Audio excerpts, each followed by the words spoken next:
I think porn is a disaster. I feel that the marriage between cell phones, AI, social media, and porn, while the brain is developing, the myelination of the axons, which take our capacity to translate information from a dial-up telephone to a cell phone telephone, all of the hardwiring of dopamine and testosterone in the brain, the millions of images that can be watched. In one night, you can have more sex with more women than all of your ancestors going back thousands of years. If you're never thinking about having a relationship with a real, live, flesh and blood woman, no problem. But if you are unlearning all of that and learning to connect on a body-mind plane with another human being is going to be quite a challenge, because pornography becomes our teacher, and it becomes our teacher while we're in a hyper-stimulated place. Right. And in a forgetful place. So there's something quite nefarious about pornography. There's a severe misunderstanding of how we begin to see the form of women and how we stop seeing the woman that inhabits the form. What would I say to a young boy? I would encourage an understanding of the biological imperative in which he lives. I think it's necessary to hack into our reproductive biological intelligence. I believe offers a much more peaceful way of being in the world and a far more elevated way of being in relationship. Because the puppeteering that happened for myself and for the hundreds of men whose stories I heard, and for millions of other men, that puppeteering is reduced significantly when we can bring both an inhabiting of the space, but an observational quality to the space. And it makes all the difference. Find an older mentor to guide you, who you feel has done some research on themselves and lives, as far as you can tell, in a way that you appreciate and that you look up to. That's beautiful and great advice. I'm hoping that some of the parents listening will also take that advice to heart. Welcome. I'm Dr. Maria Christodoulou, and this is the Awakening Doctor podcast, a space where we discover the personal stories of those who work in the medical and health professions. Join me as I explore the hopes, the fears, the aspirations, and the real-life challenges of those who carry the title, responsibility, and privilege of being a doctor.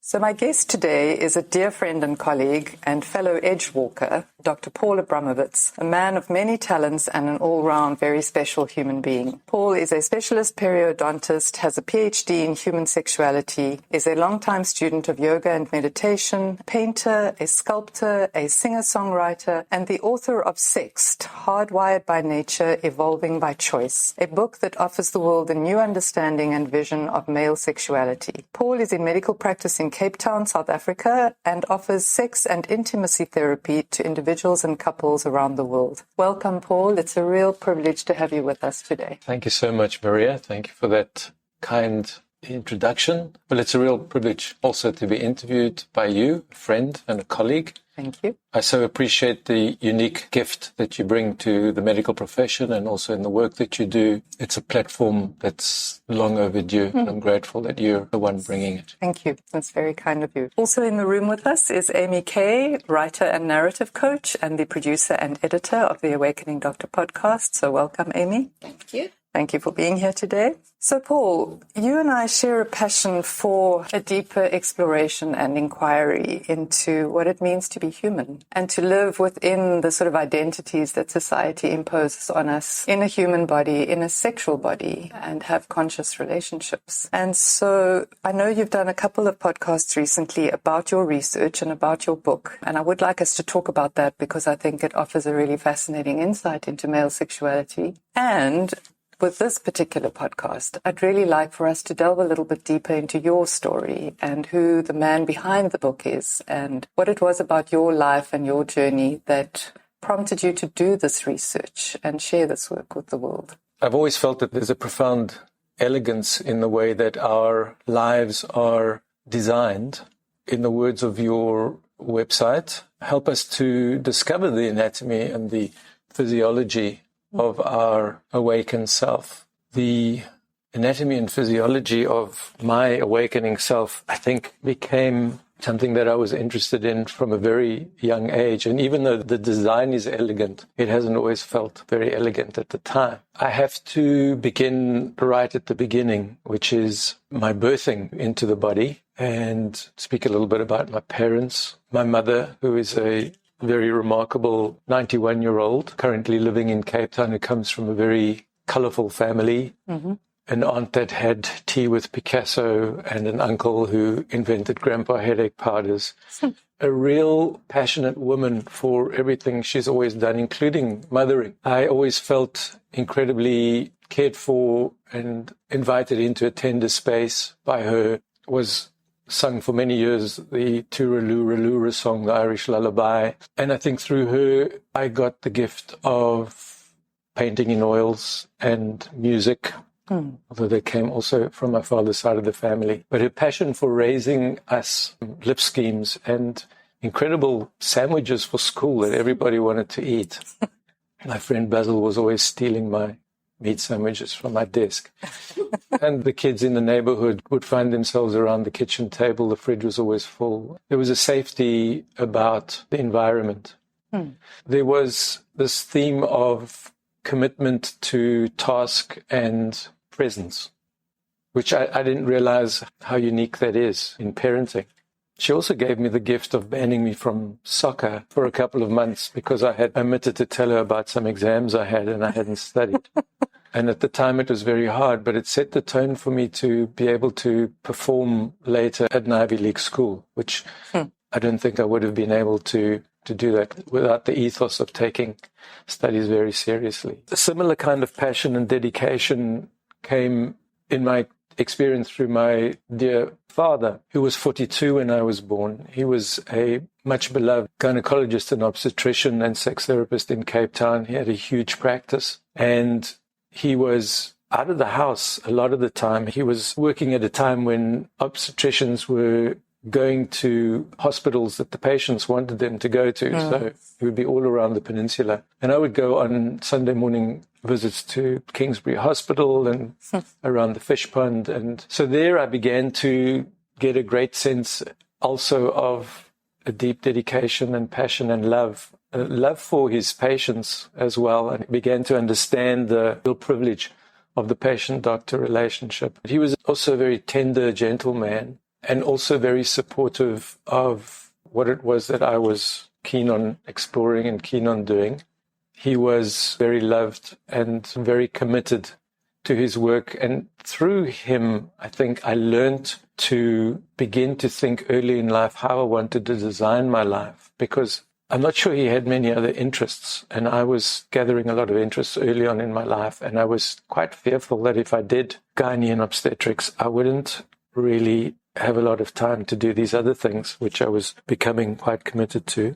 Both of my parents come from medical lineage. There is a story from somebody who contacted me on a genetic site who said, hey, we share the same genetics. Did you know that one of your ancestors was a great doctor in Lithuania and the Tsar was passing through and his wife got some glass in her eye and the Catholic University couldn't solve the problem and he did.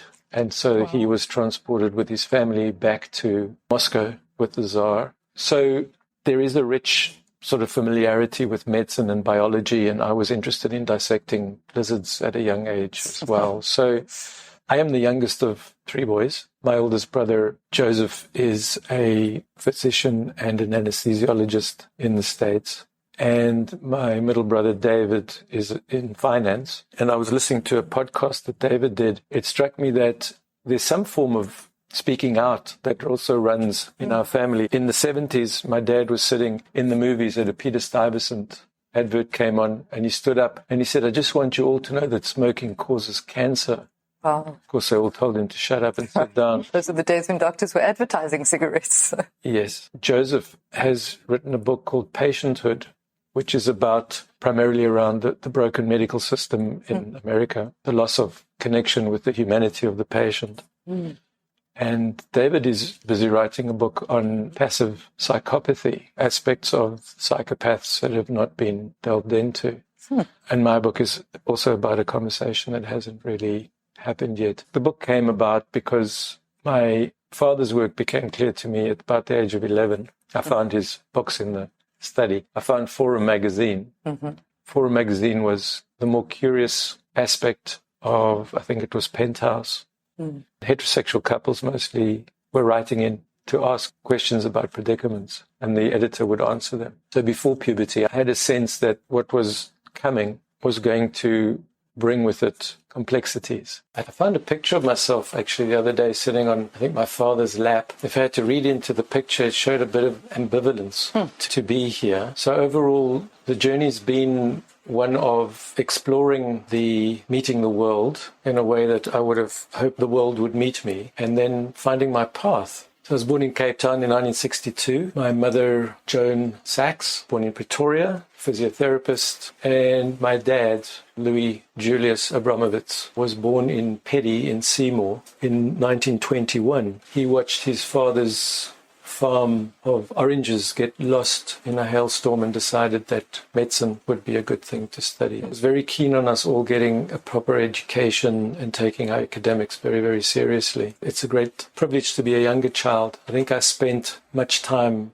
observing what was going on. I was fascinated early on in my life what it means to live as a human being. I wasn't particularly interested in most of the conversations around money and prowess. I started art when I was 6 years old and started writing music when I was 6 years old. Really? I had classical guitar lessons for 2 years. My father had a great baritone voice. My grandfather, when he was studying medicine in Dublin, used to go into Europe for the holidays and sing opera in the square to get money. As I got older, I was fascinated at how I felt singer-songwriters always seemed to understand me. But of course, they were singing about the common human experience. And then painting and sculpture I found to be wonderful communicators in non-verbal and translators of the human experience. And so the music became an opportunity to translate much of what was going on inside of me. The reverence for human relationship, for example, one of my songs, The Day Before I Met You, goes something like this. I found some photographs lying on the floor under the bed that told me all I need to know about what was going on in my head back then. And that's because I used to believe that my life was like a chariot pulled by wild horses. And I used to believe that my life would do better on other courses the day before I met you. So the gift of presence in human relationship and paying attention to messages that come from other people as opportunities for change in life, as reflectors, as mirrors back to us, is something that I value highly.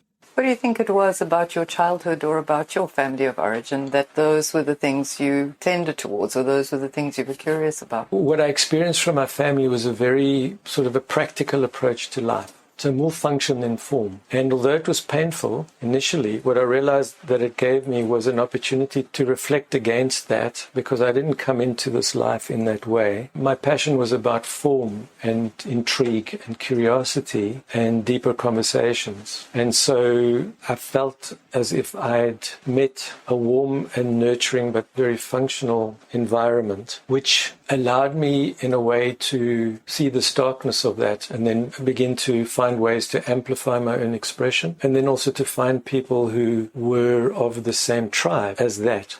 Was that easy for you? I suppose not. Because I'm just listening to you, I'm thinking I often felt like an outsider in my family, and that thing of where do I belong, and struggling to find a tribe, struggling to find a place that made sense. Exactly.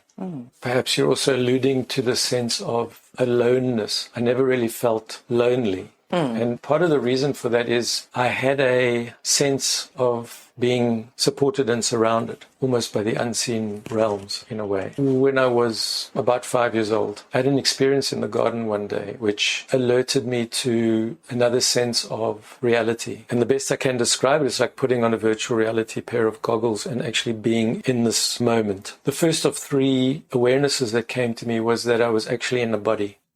You're in the garden. Yes.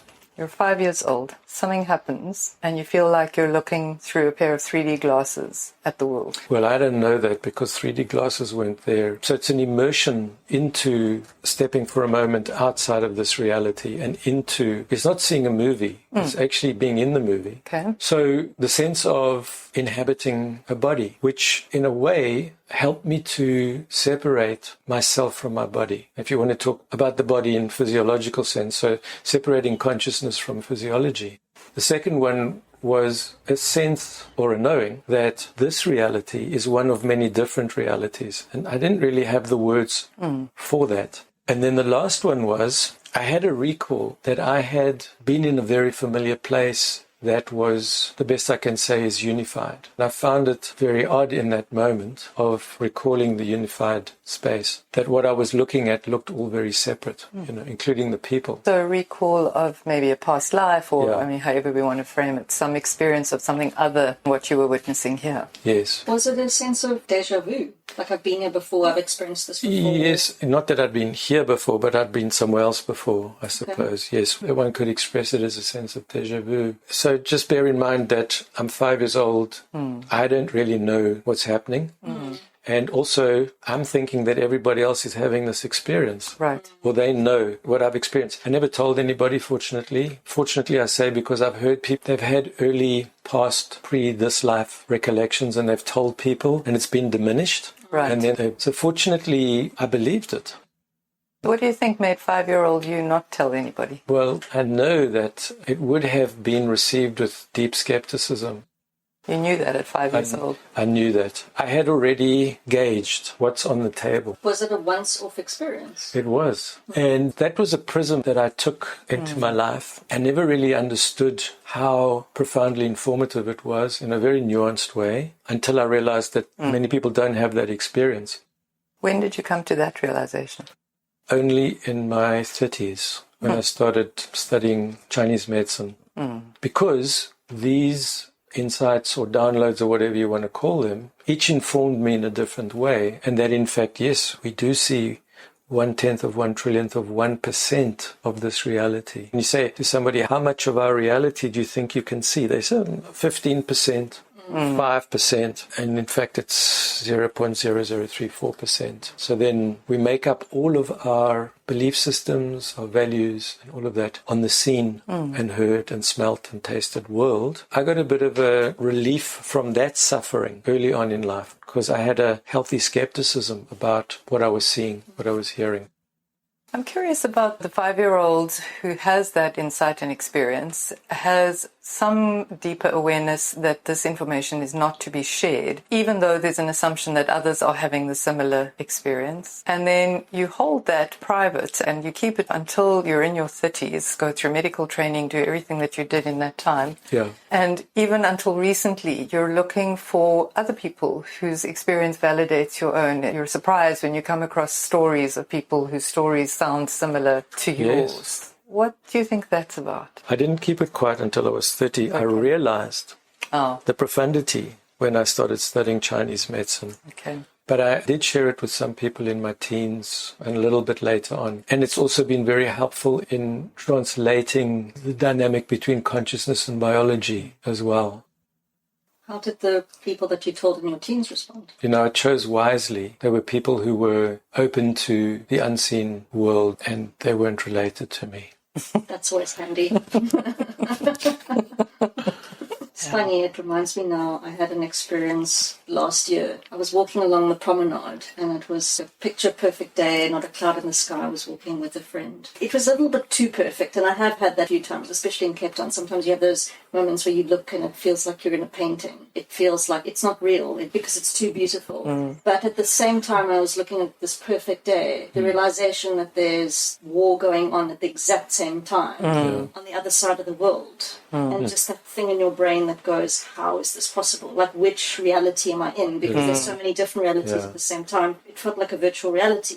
I must say, as Amy's telling that story, subsequently, I mean, many years later, my mom shared with me, probably when I was in a university age, and a friend of mine was having a lot of out-of-body experiences. He used to hold on to the bedpost because he didn't want to go. But she shared with me that she'd had one out-of-body experience where she traveled, and then the week later, she landed up in some large church or something where she knew exactly where everything was. So I think she's definitely grown to expand into those possibilities. So, as I mentioned, my dad was a very busy, very, very dedicated Ghanaian obstetrician. At some point, 4 partners in his practice and 2 telephones in the house and a beeper. Used to get up in the morning and he'd be coming home to have breakfast with us and then go out to a waiting room, 10 patients. Very rarely took holidays because he felt that if he had followed a woman from the start, he could not be there at the delivery. There was a low level of trauma in the home, always experiencing his stress and his worry. I'm sure my brothers and my mum did too. I remember you telling me once that you used to dread the phone ringing. And it rang a lot. Coupled with that, he had, I think, his first heart attack when I was 2. So then he would come home at lunchtime and rest, because that was all that there was in 1964 or 65. And then possibly even retracted from us, because I'm sure that he thought that he was going to die imminently, and then wanted to make sure that we were pretty all self-sufficient. Sure. But then he lived 30 years. Gosh. Fortunately, gratefully, I think he found his way back to us somewhat after he found that he wasn't going to be transitioning too soon. But I think it was hard for my mum, no doubt. I'm sure. Really hard. She understood the commitment of a medical life. On the plus side, we all got to see our dad's intense passion for the work and enthusiasm, and his enthusiasm for academia, and his enthusiasm to pick up the phone and advise younger colleagues. And we also got to talk about medicine at the table. We got to talk about labor and C-sections. And so by the time I got to medical school, and my mates who came in, whose dads were accountants and lawyers, it was as if I'd had an apprenticeship. So despite how busy it was and the sort of low-level trauma that was always in the house around his busyness and his being on call, you chose a medical career. Yes, I did. And to be clear, I chose a medical career that I understood at the time would be manageable time-wise. And interestingly, my brother Joe also did. He became an anesthesiologist. I think what became very important to us at a young age was management of time and self-care and balance, and also diminishing the fallacy that it's important to be important and that it's important to be busy. And it's true, I've fallen into the trap of that from time to time, but overall I came away with a very sober approach to busyness and really made sure that I never worked on a Monday. I used to get Sunday night blues at school. So I never worked on a Monday, except when I taught. When I taught in the States, I would practice 3 days and teach 2 days at the different schools. But it felt like there was a fierce seriousness about not overdoing it. I'm grateful for that. Tell us about your time at Wits. You shared with me yesterday being offered an opportunity to work as a spy for our government. Yes. That's right. So I was offered 2 jobs when I got to Wits. The week I arrived, I was offered a scholarship with the professional soccer team by Raymond Hack, who I've never subsequently met. I would like to, and I'd like to also thank him for that. But also realized I was very privileged to be at the school, and that if I had to train every night of the week and travel on weekends, I wouldn't see it past the first year. So I turned down that job. But that job and the other job, the spy job, actually came with a free car and a apartment and fees paid. So you explored the opportunity? Not at all. Not at all. It was laid out as a tease before I got to say yes or no. So I'm curious about why you think they offered it to you specifically. I mean, I'm sure they were offering it to many people at that time, but... That is a good question, and I can only hazard a guess. But a very good friend of mine who was at Res with me, his dad was a major in the army. That's why I think they offered it to me. It was quite a fiery time on campus, obviously, from 80 to 83, and my partner at the time was involved in a lot of marches and meetings, and Tony Leon was in one of those years, or all of them, head of the SRC. He became the leader of the DA. You're looking at me like I took the job. I didn't take the job. Not at all. Thinking, how does that conversation start? Like, how do you even get approached? What's the lead-in? So would you like to be a spy? You get a car and weekends off. Yeah. Friend and I were very close. Sadly, he died a year after I went to the States. He was killed in a motorbike accident. Very, very devout Christian youth. In those days, it wasn't that odd, actually. Another friend of mine, unfortunately, on UCT campus, actually took the job. Things didn't work out so well for him, of course, as well it shouldn't have. But it was more of a joke. I was more fascinated by how many steps away from me, sort of the nefariousness of politics and organized interference was. And then I started to look at campus a little bit differently. What made you decide to go to Wits? Wits was the only English dental school. I did apply to Stellenbosch, but I wasn't accepted.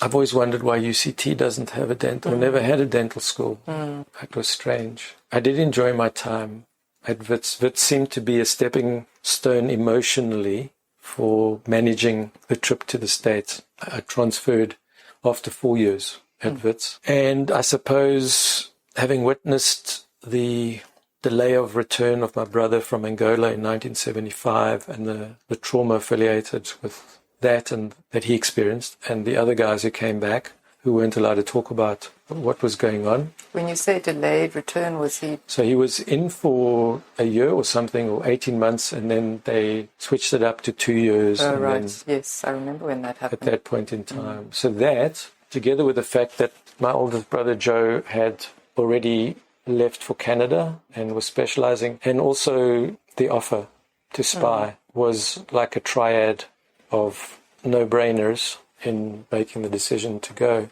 It had me thinking, because the notion of spying, and I are both interested in deciphering the human experience in that. We are, in fact, spies by nature of immersing deeply into an inquiry and taking on the clothing and the emotional bandwidth of that, and then sort of whistleblowing on what we see to be a little bit off. So it starts off covert because we don't even know that we're spying. And then it becomes like overt because we start to feel the discomfort that's required to begin to translate what we're experiencing and then translate it to others who are feeling perhaps the discomfort, but they don't know what it is that they're feeling. Or are coming to you to figure out what they're feeling. Yes, by nature, I would say, of the discomfort.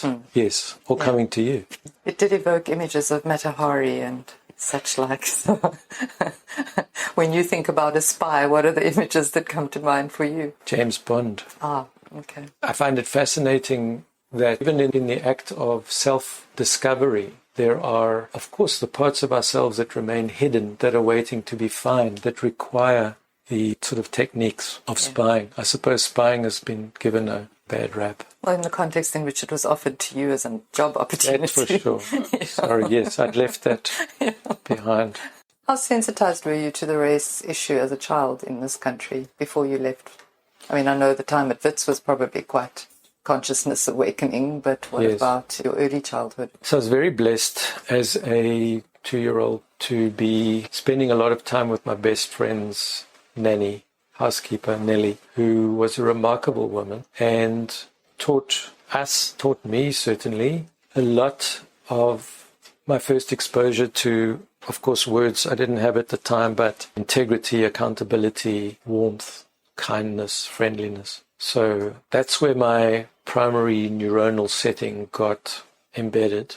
And then what became quite confusing as I grew up was to hear the narrative of the government around the Swart Gevaar, trying to piece those things together. My father was extremely sympathetic to helping our housekeeper, the man that worked in cleaning the garden, the swimming pool, hiding him tucked away in a room. He didn't have a pass. It's one of the conversations I would have loved to have with my dad now, who, as I said, passed away in 91, around the fear of living as an adult in those days.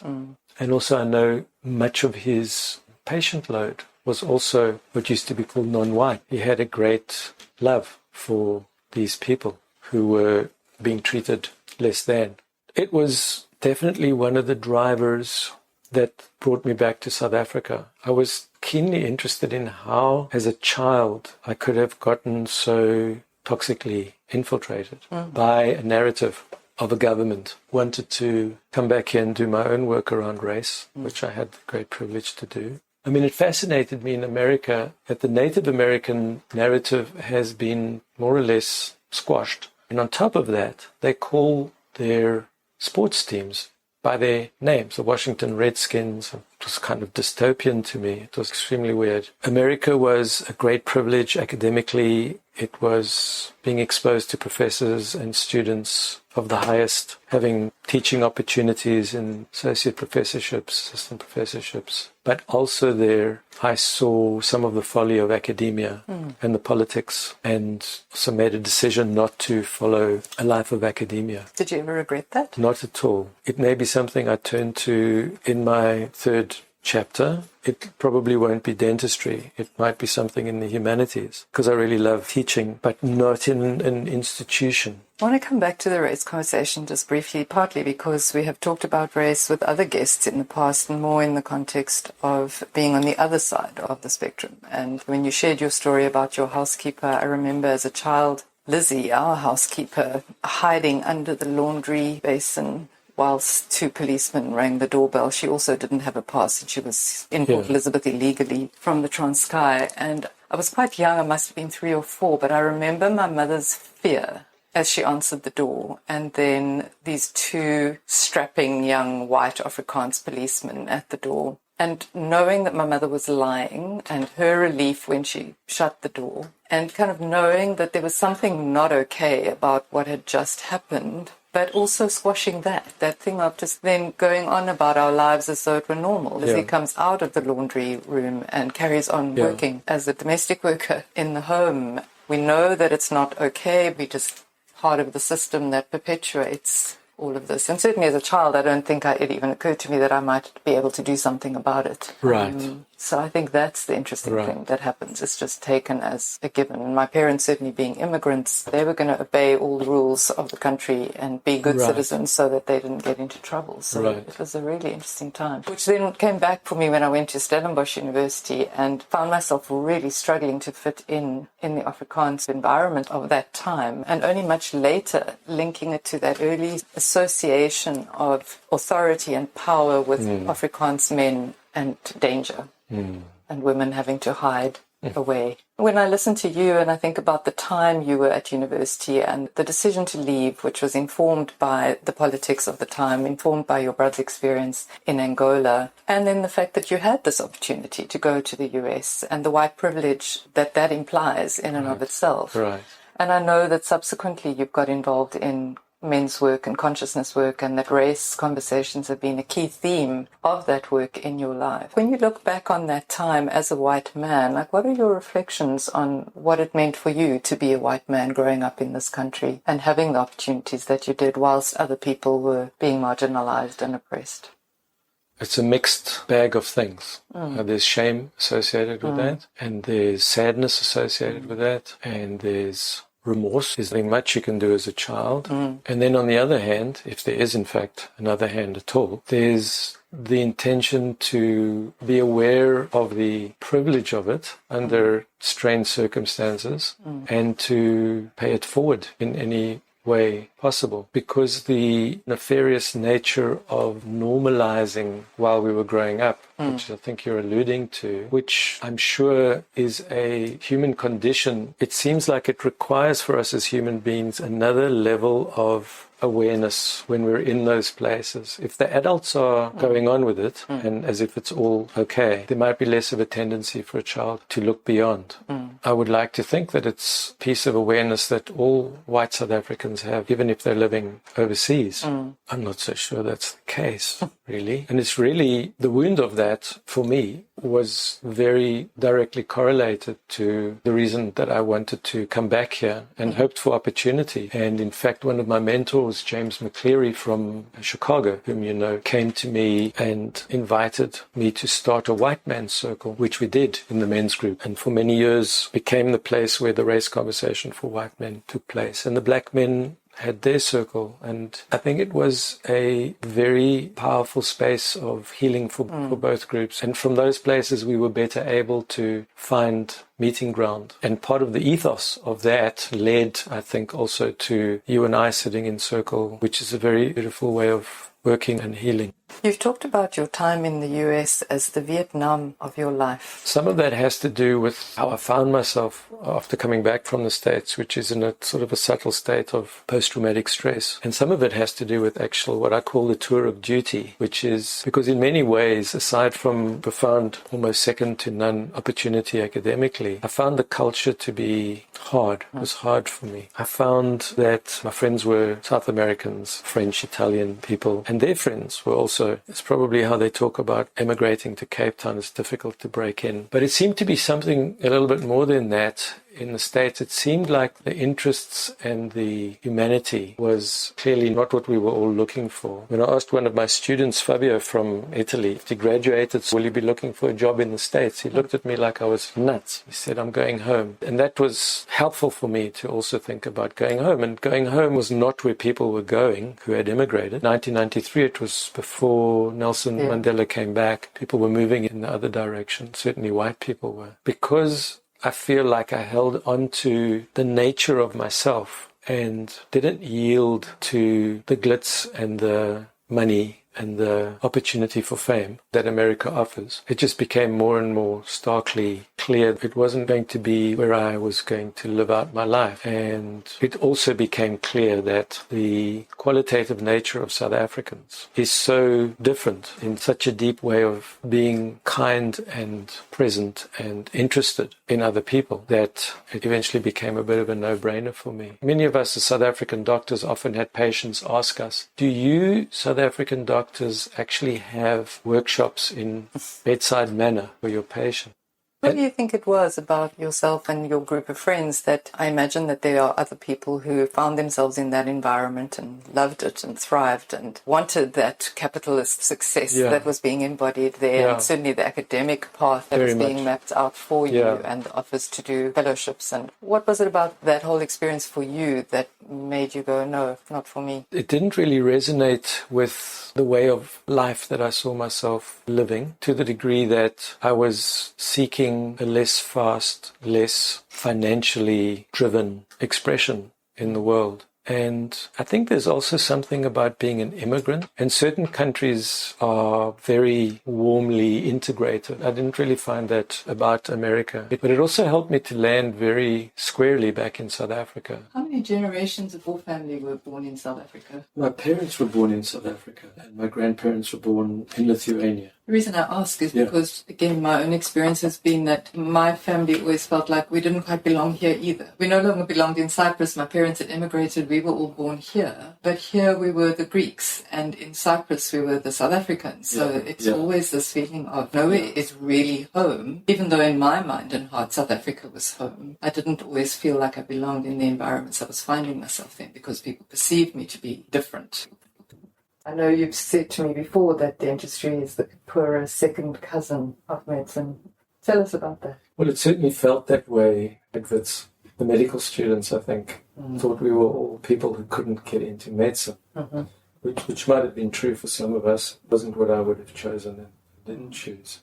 I think when I got to America and saw the status of dentistry and the worldwide academic status of dentistry, and certainly the specialty, certainly periodontics at Penn, was in the top 2 in the country at the time. But now, certainly also in South Africa, the level of capacity and capability where dentistry might have started off as extractions, dentures, and silver fillings has now grown into a service for the public, which is all about reconstructive work with dental implants and providing dignity to people beyond dentures, so fixed appliances, prosthetic. The restoration of dignity for people is profound.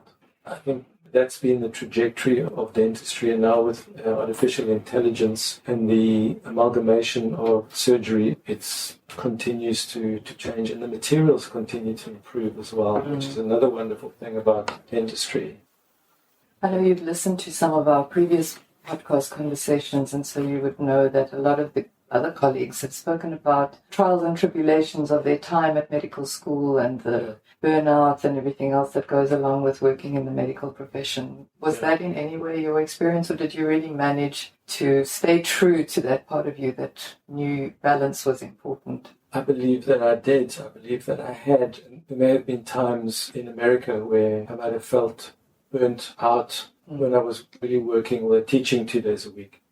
And the one practice I was affiliated with was an hour and 45 minutes away in eastern Pennsylvania. A lot of driving, a lot of traffic, so practicing 3 days a week and teaching 2 days a week.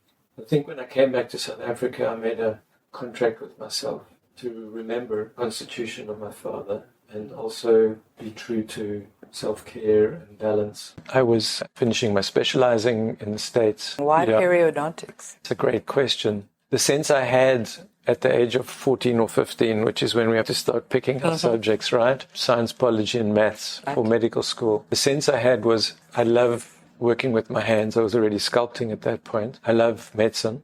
I love the possibility of bracketing my time. So dentistry seemed like a really good fit for me.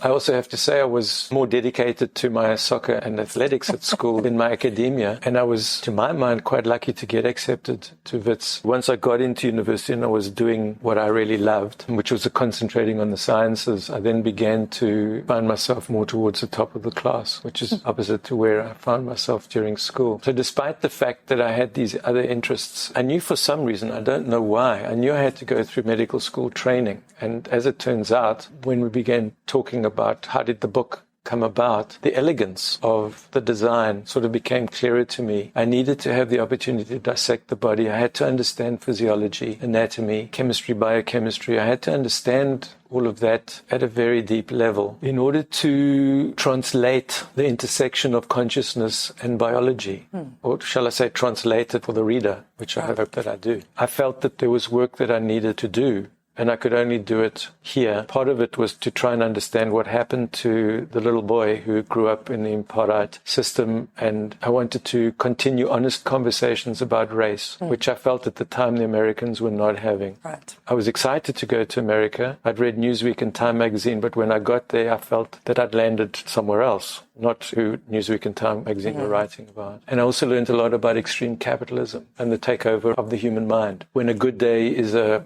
half-day sale at Macy's, or a good week, or a good month is a half-day sale at Macy's. And my dad saw my sort of sadness around and he said, why didn't you just come back to South Africa? That was like a permission slip to start thinking about that. And when I did come back, I had made up my mind to then start to discover everything outside of Western medicine, because I felt I had a good grounding in what Western medicine was teaching. And that led me to study 2 years of Eastern medicine, through shiatsu, meridian training, and Eastern body diagnosis. Then I was invited into the men's work at the Mankind Project. Right. That was where we met, I think. We met through a common friend of ours, and that we sat for the first time in a mixed circle. That's right. I remember that conversation very well. Those were beautiful beginnings of what I suppose meeting people like yourself and people who were suspicious that there was more to things. I remember the reason we created that circle. The men had been doing the men's work in the Mankind Project, and we'd started up Women for Africa to do the women's work. And in the leadership team, there was this ongoing conversation about when do we do the work between men and women? How do we create a space to have that conversation? And that was why we called together that gathering. And I distinctly remember sitting across the way from you and having conversations about that. And in my memory, the takeaway from that conversation was that it's such an individual conversation. We cannot generalize about the experience of a man or a woman and draw conclusions about every man and every woman. But I also remembered the other day when I was thinking about it, particularly in the context of having this conversation with you today and the book you've subsequently written, that you shared something with me about male sexuality that day that I remember felt like when you were speaking about it, it came from a very passionate and frustrated place around the sex drive in men and the kind of almost not arbitrary nature of it, but this impulse to just have sex. And as a woman at the time, I remember it sort of landed with like that energy. I've been on the receiving end of that energy. That's really hard. But because I knew you and respected you, there was something of so if this man who has this particular awareness and who handles himself in a certain way in the world, as far as I know, is struggling with that aspect of male sexuality and feeling almost at the mercy of that impulse and that behavior, what does that say about the average man, the Joe Soap? And what does that mean for me as a woman in terms of how I relate to men and to the sex drive in men. I wondered if you'd been thinking about the book or the research at that time, because it was a long time ago. It would have been around maybe 2005, 2006. Yes. Well, that's a beautiful memory. Thanks for reminding me. And I'm always deeply gratified by those kinds of early conversations and inquiries that I was able to have with women and men. And yes, I was thinking about the book back then. I wasn't thinking that I was going to write a book back then, but I was frustrated by the lack of open and sincere conversation around the elephant in the room. I would say 2005, I was quite on my way to training to become a leader in the work. And at that point, I must have co-facilitated about 25 workshops. And I was familiar with workshops going on elsewhere in the consciousness world and in men's work. And I began to confirm what was percolating for me as a young boy and as an early adult, which is that either I'm going nuts and I'm the only one who feels what I will call a tendency towards the sexual narrative running a big part of my narrative as a man, or this must be shared more generally. And so a lot of listening to stories of hundreds of men confirmed for me that not only was it shared more generally, it was a big part of what was hijacking our consciousness as men and creating a profound cognitive dissonance. And I would go so far as to say a suffering. When men sit quietly and are able to verbalize a deeper sense of their meeting of their humanity and their sexuality. So I wanted to find a way to concretize this conversation, because the best that we have done as a species is speak of men as being hardwired for sex. And I say this often, caricaturized transhistorically and transculturally. And I always wondered, why transculturally? Because everybody grows up in a different culture, and yet within a spectrum, the tendency of men to see sex in a particular way is pretty common. So as I began my research, I saw that there was a tremendous amount of writing around male sexual perpetration, and then the medicalization of the sex narrative, erectile dysfunction and premature ejaculation, and then of course asexual. But there was nothing written about what I call the men in the middle of the bell curve. These are men who are not necessarily, first of all, not any of the written about pathologies or struggles, but these might be men who are sincerely seeking awareness and trying to grow our consciousness and trying to grow an emotional and intimacy quotient to meet our women partners. And the reason why I underscore our women partners is because, first, I think there's a different trajectory in consciousness around sexuality between straight men, heterosexual men, and gay men and trans men. And I also think that the discrepancy between heterosexual men and heterosexual women is a very, very wide discrepancy of, let's say, outlook around sexuality. That's how the book came to be. At the time, I had no idea what a book would look like, and I knew a book for men had to look very different. And I'd already begun to put some notes together around what that might look like, but I didn't know the trajectory of the book. I'm curious about what was fueling your research. On the one hand, I can assume what was making you ask these questions. But what was your relationship history like? What were the things that were driving you to say there has to be an explanation for this? There has to be a way of making sense of this. I think at the deepest level, when the drive towards sex was at its height, and now I'm grateful for the reduction in testosterone. It felt like it was an impediment for me to sustain and deepen relationships with my female partners. It was a source of distraction, actually. I felt often like I wanted to claim some authority over it. And in order to do that, I wanted to understand it better, what I call partner with my biology. I've heard you talk about being the driver rather than being driven. Yes, I believe strongly that because I experienced that and because I've heard literally hundreds, if not thousands, of stories of men speaking in the same way and wishing for something different, that this concept of mastering ourselves as human beings has to include a more granular conversation around our hardwiring as men. And indeed, too, any therapeutic space should offer a man an opportunity to delve more deeply into how this hardwiring, which so magnificently embeds itself in our system, can be partnered with and has developed in us a number of behaviors, understandings, values, which not only relate to how we see the world sexually, but these bleed into all other aspects of who we are as men. Right. I guess like my father stood up in the cinema and said, I just want you all to know that smoking causes cancer.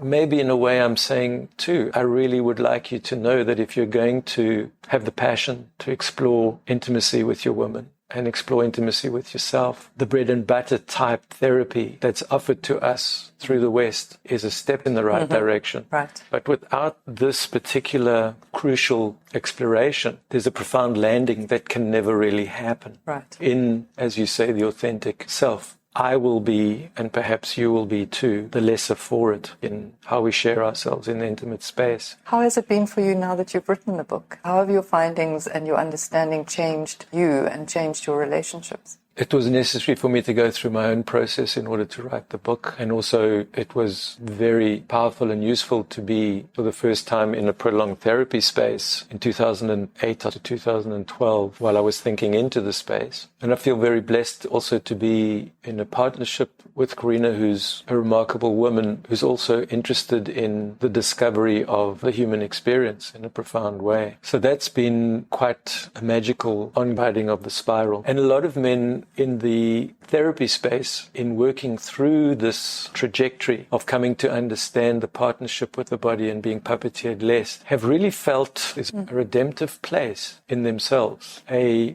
loosening of the shackles. The closest I can come to describing that, and I did so in an audience, when women started shaking their heads and saying, that is not possible. I said, has anyone here been pregnant? Yes. Has anyone had cravings? Yes. What did you crave? Spinach. Okay, good. In fact, I had to have spinach, and I ate the spinach before I got to the checkout counter with the dirt on. I said, okay, very good. And what happened after the third trimester? No, it went away. It went away. I said, well, that's the madman. She said, no, can't be like that. So the self-control and the discipline and the making sense of it is a large part of the containment that we have to structure our waking lives around. I spent a long time thinking about how would this book be received? And do we as men, hetero men, even have a right to write a book? Do I have a right to write a book like this? The amount of pain that's caused by us in the world. In the same way that the conversation about the idea that doctors might be suffering in some way is often met with a, what? You guys are so privileged, you guys have it all. And the conversation about whiteness. When you say, do you have the right as a white heterosexual man to write a book about the pain or the suffering of white heterosexual men, bearing in mind the context of what white men and men have done in the world. But I think it's because we're not having these conversations that this doesn't change. I love that, and I was going to offer that as a strange paradox. And I feel like our generation is an important bridge and possibly offers the kind of insight that those who came before us couldn't offer, and those who come after us can take the conversation further, because in a sense I feel like we're offering those who come after us permission to take the conversation further, and we perhaps, for all of our different reasons for calling out what we see, had to apply a certain level of activism to change the narrative. I was attending a workshop by one of the top therapists in sex addiction, and during the break I was asking him what he was speaking about and asking him why he thought more men are addicted to pornography than women are. I said, what do you do? So in this field, I said, I work in the therapy space. I generally find myself working with people who are in a lot of pain around their sexuality. And he said, do you mean like vaginismus?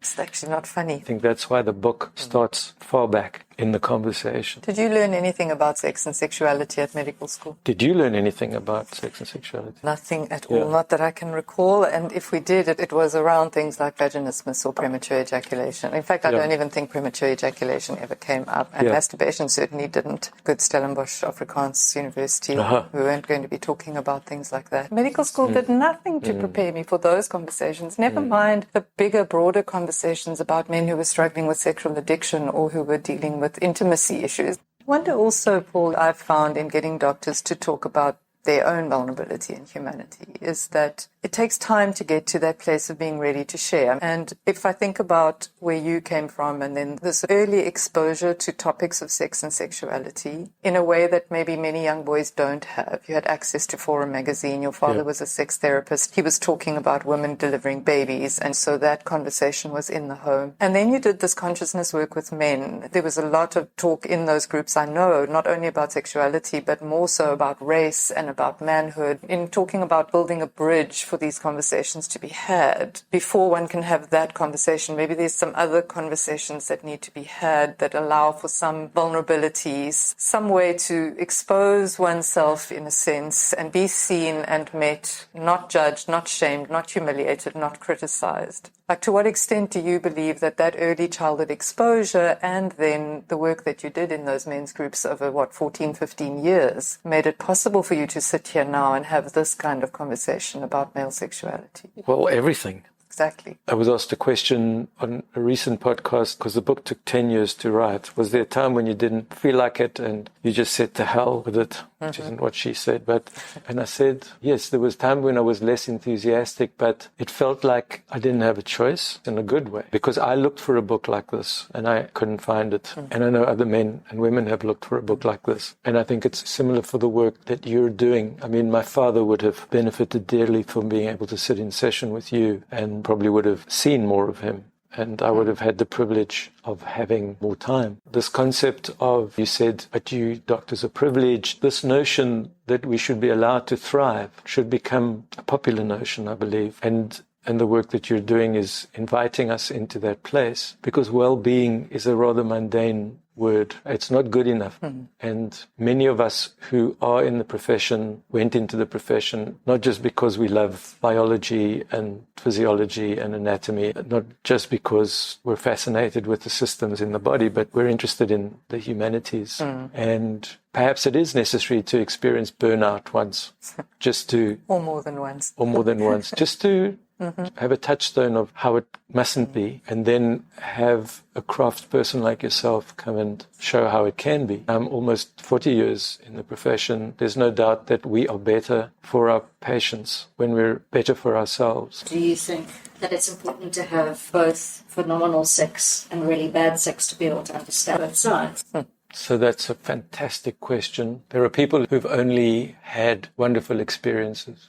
And of course, they will never know what it's like not to have a good experience. I think for the majority of human beings who have more than one sexual experience, for the most part, less than optimal sex, less than optimal connection, less than optimal intimacy. The majority of the human species, I would say, who've had sex with somebody else, because you can have sex with yourself as well. And good and bad. Good and bad. Exactly. The majority of us have had some kind of a litmus to compare to. I would say that in the therapy space, often when people come as couples or as individuals, there is the knowing that they're there because no matter what their intimacy is like or their sexuality, sex is like with each other, they want it to be better. And that's the beauty of having, from answer your question in a good way, that's the beauty of knowing, first off, how you don't want something to be. That's a great starting point to look for a way of moving into the extraordinary, another way of being. Thank you for that question. Thank you for answering. I hope I did.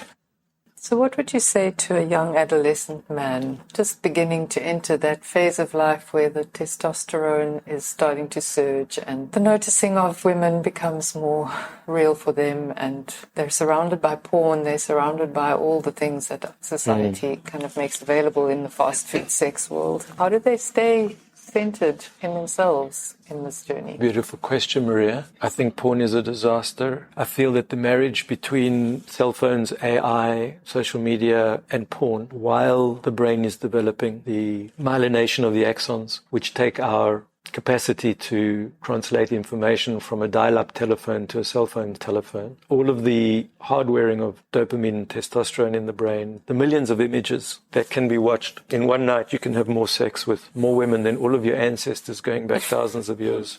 If you're never thinking about having a relationship with a real, live, flesh and blood woman, no problem. But if you are unlearning all of that and learning to connect on a body-mind plane with another human being is going to be quite a challenge, because pornography becomes our teacher, and it becomes our teacher while we're in a hyperstimulated place. Right. And in a forgetful place. So there's something quite nefarious about pornography. There's a severe misunderstanding of how we begin to see the form of women and how we stop seeing the woman that inhabits the form. What would I say to a young boy? I would encourage an understanding of the biological imperative in which he lives. I think it's necessary to hack into our reproductive biological intelligence. I believe offers a much more peaceful way of being in the world and a far more elevated way of being in relationship. Because the puppeteering that happened for myself and for the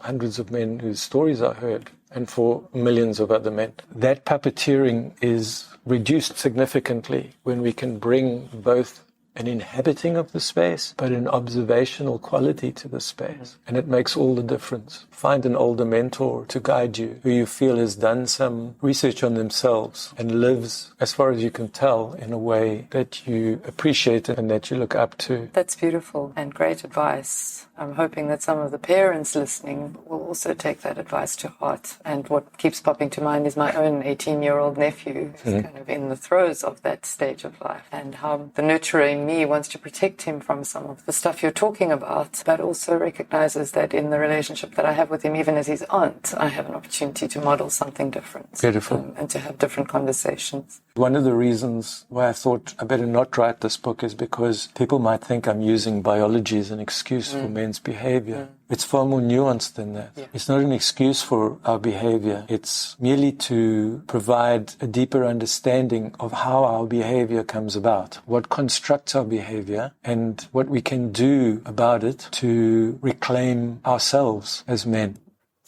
Really wouldn't have landed in the same place if I wouldn't have been in relationship with Karina. Both Karina and I share inquisitiveness and a curiosity around doing things differently. What I appreciate about her is her deep willingness to listen to the research and be encouraging about writing the book, but also to meet me knowing all of that stuff now as a man. Taking the book out into the world has been fascinating for me. I felt I had to write it, but I didn't know if anyone was going to read it. I was invited to the Menopause Society at the beginning of last year, which was also wonderful because I met some students of my father, so that was lovely to meet. If it's any consolation, I remember, and data is probably old now, I don't know if anyone's done any updated research, but in 2009 or 10, when I was teaching at the University of Stellenbosch, somebody published a study where they'd looked at how long it takes from the time a new sort of cutting-edge discovery is made to the time it's being taught in a medical curriculum. Yeah. And on average, it was 17 years. Wow. What was it like to write a book? It was frustratingly exhilarating. The fun aspect of it was starting nowhere and seeing this tapestry of ideas find form, and then spending 2 years with Manuela, who was in London, so lots of Skype time, and saying, what are you talking about? Oh, okay, well, let's maybe try and say it that way. And then 2 years with Clint, who's far more of an academician than I am, has 2 PhDs, and really, in a kind and gentle way, in a strong way, challenging the way that I'd express stuff. So it felt like an enormous privilege to sculpt. That's really what it felt like. It felt like a sculpture in a way, like a painting that had been painted, but it needed some tuning. It's a great privilege to write a book, actually, whether someone reads it or not, even. When I think about the different art forms, and particularly if we're comparing art, sculpture, painting, even music, you spoke earlier about you were listening to music, seemed like the artist knew you. But if I think about how I might listen to a song or look at a piece of art or a sculpture, the interpretation of it is really up to the observer. Whereas I think in a book, even though people might interpret what you have written in a particular way, you have to make explicit your interpretation of the information you are sharing. So there's something in that, I think, of you telling it your way for people to consume, which feels different to, they draw their own conclusions about your writing too, but it does feel like one has a little bit more influence over how it might be interpreted, what you put out there. I don't know, Amy, what do you think? You have a bit more experience in this terrain. Writing's interesting because I don't know how autobiographical the book is. So it's only academic, right? Well, it's autobiographical to the point that when I begin to speak about relationship and finding another way of being. But I also wanted it not to be my story because I wanted it to carry a neutral aspect to it, because often, particularly around sexuality, people are looking for new ways of being, because a lot of information around sex do not actually apply to people reading it, but we get titillated about what other people are doing, but it often doesn't help our own narrative around our own sexuality. The first thing you get taught is how to write your name. It's the first way of expressing yourself in school as well. Yeah. And then that gets criticized for 12 years if you have the opportunity to go to university. Yeah. And then you really get told that you don't know what you're doing because the way that you were taught how to write is not the way that you write in university. It's a completely different way of expressing yourself. Right. I share the frustration that you have around writing, and in particular words, and the lackluster way in which words do fail to meet the actual experience that we're having. And that is why, in the book, I made up about 40 to 60 new words. I understood that I was hopefully bringing a new conversation to sex, sexuality, and sexual awareness. And all the words that we have keep taking us back into the old conversation. As some very wise teachers have said, you can only think with the words that you've got. I think what's lovely about that is that because there are new words, there isn't a frame of reference. I'm aware that in the last couple of years you've been grappling with long COVID, and that the two actually coincide. The work going out into the world, the book being published, and your experience of COVID. So if you want to tell us a bit more about what it's been like as a doctor to have long COVID and how you've grappled with that. Yes, it might be helpful to anybody listening, and certainly doctors who didn't get COVID and who may have patients who have long COVID. When COVID came around, I happened to have a conversation with a patient who had COVID and her husband was in the midst of long COVID. At that time we were being offered the vaccine. And I was thinking to myself, we know a little bit about COVID, we don't know anything about long COVID. I'm going to get the vaccine because of long COVID. I had a lot of suspicion around the vaccine because I saw how quickly it was being put out onto the market. In fact, Karina didn't for that reason. That was April the 1st. On August the 7th, I contracted COVID, and on the Monday, Karina came down with COVID. And she was doing quite well until day 9 or 11 or whatever that day is. And then we took her to her doctor, and she was diagnosed with double pneumonia, and he wrote a letter to Constantiaberg. And I remember standing at the door there with her, and she was not in a good shape at all. I mean, she could barely hug to say goodbye. Fortunately, she could get a bed, and she got onto the right meds, and there was a wonderful pulmonologist. It was a very, very scary time. Fortunately, she came out on the other side okay. I seemed to recover, and I went back to work 2 weeks later. I was staying in touch with a friend of mine who's an oral pathologist who also got COVID, and I noticed that when he was talking on the phone, he was struggling to find words. There were like long gaps between. And so that, together with fatigue, was initially primary symptoms. And then said to me, you should see Prof. Pretorius at Stellenbosch, because she found blood clots. And I've been treated now by a hematologist, and I'm feeling a little bit better. So sent some bloods off, we found the clots, and so got treated. I didn't have the same success as the pathologist. I struggled along, and then really only able to work at a strain 2 days a week. I also started to notice when I was stressed through work and procedures that I had some kind of a malaise. I went on for quite a time like this, and then the theory of long COVID started coming out onto the internet. I realized that I had also developed mast cell activation syndrome, which was compounding the brain fog. I also got invited to a cognitive research at UCT. I remember sitting down at the test. This young neuroscientist was asking me these questions of numbers backwards and forwards, showing me a picture and then pulling it away, then asking me to draw the picture and how many lines and what I remember and all of that. And I thought, I suppose this is what dementia feels like. On top of all of this, now many, many months into it, I was not doing well from a psychological point of view. I'm not sure what would have happened actually without the care and the love and the support of Karina, because there are times in that state where it feels like there's a madness overcoming. And I would drop stuff in the kitchen and felt at times I was really getting worse. So the neurologist said, you should take 3 months off work.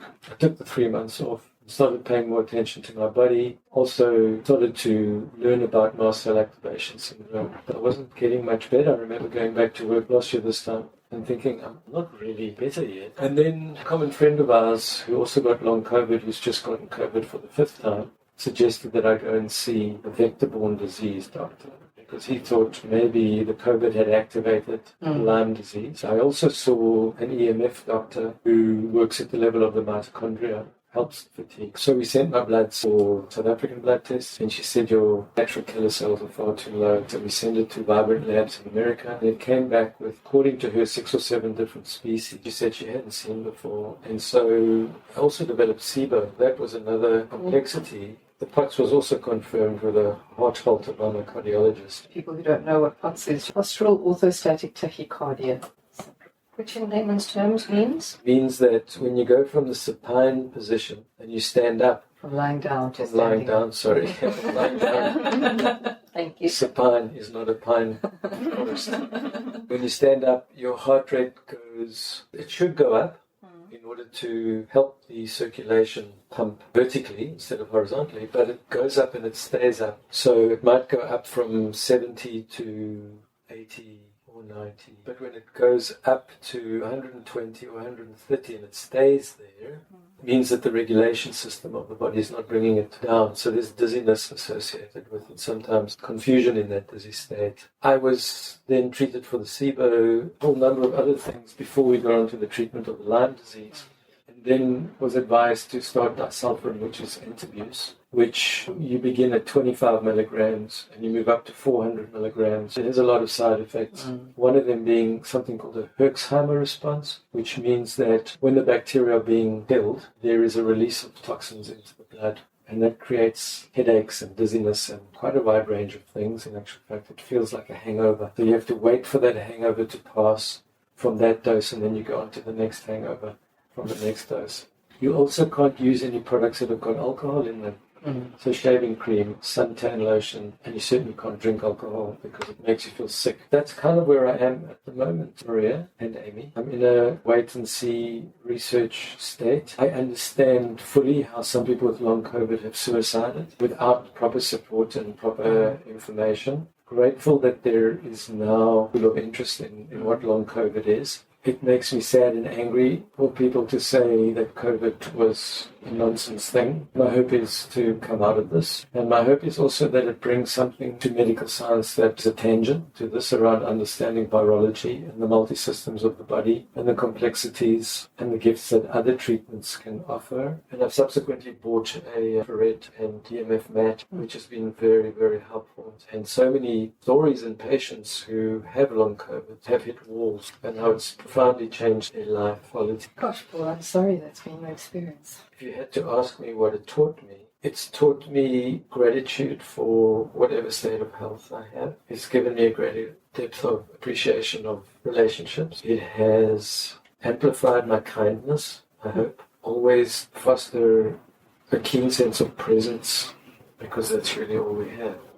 It gives me greater access to the occurrence that I experienced when I was 5 and to live from that place. It's a constant reminder of bringing myself back to myself. I think I'm mostly touched by the theme of vulnerability in your story, but also the almost clinical academic way in which you talk about it and about your experiences. And going right back to that experience at age 5, and you said you've taken 3 learnings from that experience. The one was about the distinction between biology and consciousness. The other was about the fact that there were many alternate realities to this one. And the third being this idea that you had a pre-birth memory of a more unified experience of life. And now we talk about this next phase of your life, your work about the biology of sexuality, your own experience of your own biology and its vulnerability to context and environment and COVID. And the last bit that you've said about joy of the insight and the awareness that comes from that experience and having to stay present in each moment. Like the constant reminder that actually this isn't the only reality. Even Amy's example of in the one moment you're in something so idyllic it doesn't feel real, and then you know that simultaneously there is a war going on the other side of the world, and often sitting with people who are dealing with biological, physiological challenges, it is that almost insane experience of both are true. You can be fully alive, fully in your body, and in enormous pain and suffering, and be fully awake and numb from the neck down. You're quite a paradoxical thing. It really is, Maria, and well stated. The choice we make in how we meet our situations, whether they be physical or emotional, will determine the experience that we have. It relates very much to the way that people are seeing death in different ways, having living funerals, or choosing a different way of experiencing a cancer, choosing to see it as a possible learning experience and a deepening experience. Death, for me, as far back as I can remember, been a very strong undercurrent in my life. I imagine having your father have a heart attack at age 2 had something to do with that. I could never, from that point, think about life without thinking about death. Grateful for that. It's like the Buddhist death meditation, constantly contemplating that, not in a morose way at all, but knowing that it comes at some point, because I have always had a sense, and that maybe we are elsewhere before and afterwards. The teaching in the field of death may also be a part of my third chapter. And if you tie sex into that, the obvious part is the little death, the orgasm. Absolutely. And then also the idea of procreating is about the fact that you're going to die, so you're going to try and impregnate as many people as you possibly can. And it's interesting, you mentioned at one point that you see yourself as an observer. I mean, that's also what the writer is. Yes. The writer is the person who sits and watches, takes it all in, and then makes the observations. I realized early on in my life, I've been given the gift or the task of observing, but I fought that, actually, because I had an uncle who was a very tender man, my father's brother, who used to cry often. And I thought, this is very beautiful. I want to be like that when I'm older. I don't want to be stone cold observer. One of the great impetuses that took me into the men's work, into my own therapy work, it felt like I'd unfairly been given this contract to observe. I didn't want only that as an experience. I love that. It reminds me of one of the things that I'm always going on about, which is how, as a doctor, you're trained to be the observer. And what I've fought for my whole life is the right to not be only the observer in those situations, but to also have an emotional experience or reaction. That's beautiful. And how interpretive that is for the patient, and how life-altering to their illness experience. It's very special to be able to tell a story, some of which I'd actually forgotten. It's been a delight to speak into those places again, because I haven't for a very long time, to be received by you and Amy, to acknowledge the work that you are both doing in filling a huge gap in the wellness of doctors and healthcare providers. And long may your work thrive and also catch fire. Thank you. And thank you, Amy. Thank you for the journey. Thank you for having the courage to do this work, and the courage to write the book, and to keep having the conversations, and to even have this conversation. And what I love is that we can access the courage to have them, and that the curiosity, I think, is where the transformation lies. So much more to be said. There's so many more questions. That's why you've got such a big book, because it's such a big topic. Yes, it could go in a million different ways. I'm grateful that we have started the conversation. Thank you, Amy.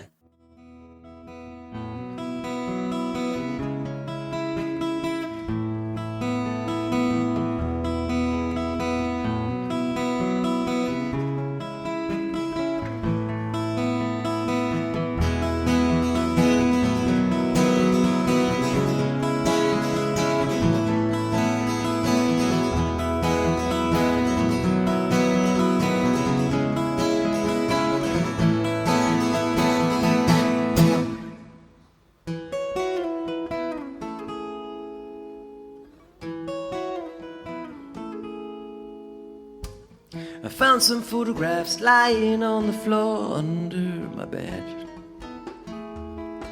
They tell me all I need to know about what was going on inside my head back then.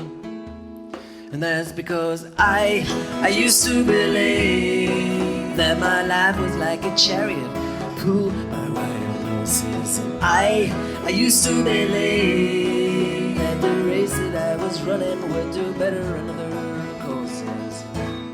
The day before I met you. I'm Dr. Maria Christodoulou, and you've been listening to the Awakening Doctor podcast. If you enjoyed this conversation, please share it with your friends, follow Awakening Doctor on Instagram, Facebook, and Spotify, and go to Apple Podcasts to subscribe, rate, and give us a good review. Thank you so much for listening.